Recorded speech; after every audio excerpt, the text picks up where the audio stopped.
we are just going to create a new sveltekit version 5 application, and this is the command to create an application. Just going to name it uh,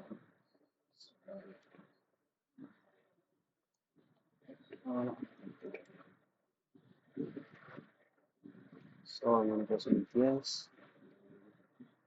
It will ask a lot of questions.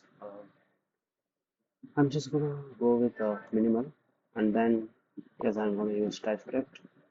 Then I'm gonna use video ESLint. You can select these options by pressing the spacebar, and then you just enter. And I'm not gonna do anything. The dependency cases. And I'm gonna use PNP.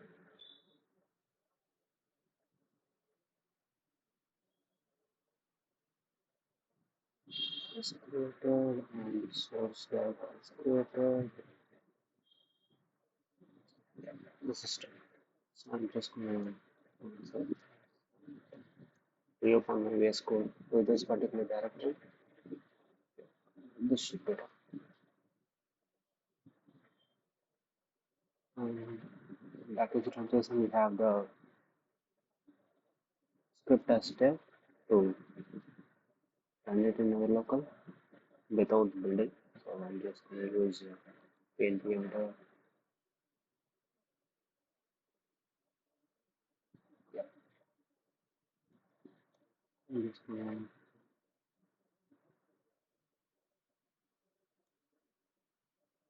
yeah. This is done. This is the basic template. We can edit the files.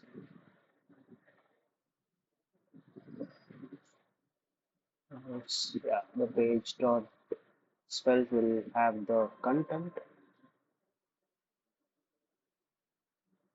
The layout svelte will have the layer. So I'm just gonna make the changes to this page. So, I'm just gonna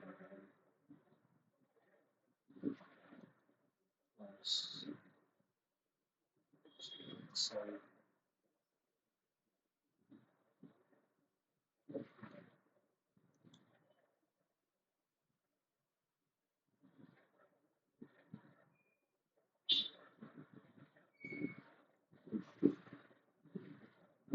this is working. And and the rendering. Okay. Okay.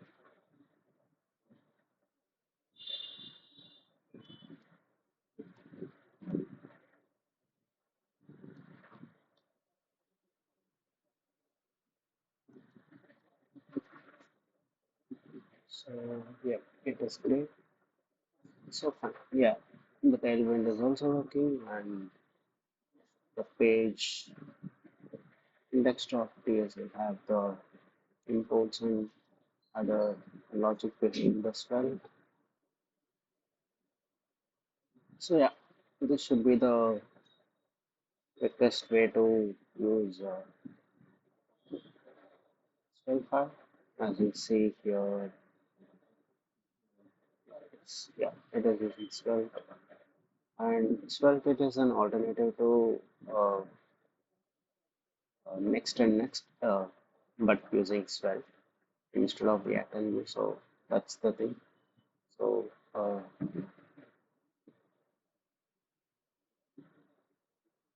let me create a folder saying about and then up plus page Svelte. Okay, I'm just going to make out and if I go for about yeah the about page is coming. So it is exactly like the server side rendering with the same like next and next. So yeah, I can add the layout file to specify some layout things. Right now, we're not doing any layout in this template, but that is fine. if we select a Svelte block, the another option uh, when we create an application, that will have some basic some other pages. So yeah, this should be the case, and Svelte.dev is the official website, documentation website to learn further things. And yeah, the routing is inbuilt because of the character structure that we are using. So yeah, and yeah, that's it, guys. Thank you for watching.